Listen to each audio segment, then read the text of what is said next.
Whichever platform you installed, this lesson is the one nobody skips, because it is the difference between believing your setup works and knowing it does. First, make a folder to keep your work in. On Windows PowerShell, make directory c:\users\yourname\cbook, and then change directory into it. On Linux, Mac OS, or the MSYS2 shell, make directory ~cbook and change directory into that. Use this one folder for the whole book. It keeps every program you write in one place, and in a later lesson we put it under version control. In that folder, create a file called verify.c containing exactly this. Type it rather than pasting it. You are not expected to understand every line yet, but it is worth knowing what it is asking.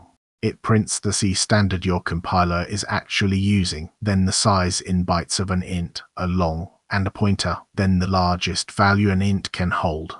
In other words, this program interrogates your toolchain and reports back. Every one of those numbers will matter to you later in the book, and several of them differ between machines, which is precisely the point. Now compile it. gcc-std equals c17-w all-w extra-o verify.c. If it compiles cleanly, it prints nothing at all, which in C is the sound of success. Then run it. On Linux, Mac OS, or MSYS2, type /verify. That leading / is not decoration, and it is not optional. It means in this directory. Unix shells deliberately refuse to search the current folder for programs, because if they did, a file dropped into a directory could impersonate a real command. On Windows PowerShell you type /verify.exe instead. Here is what you should see. C standard in use 201710.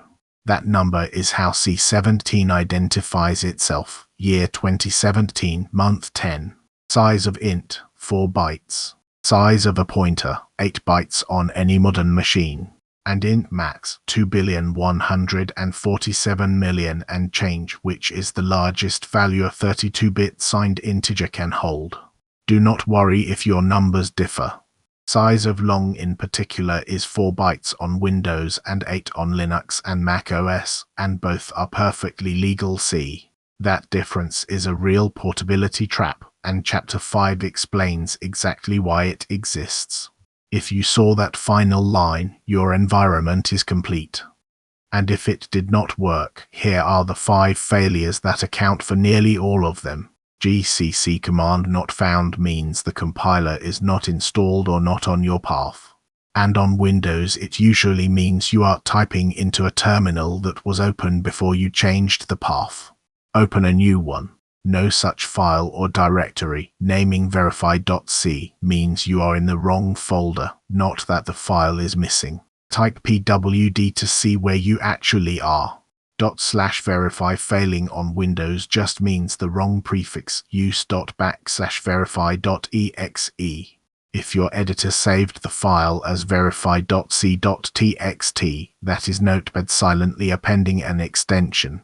In the Save dialog, choose All Files for the type, or better, use a real code editor.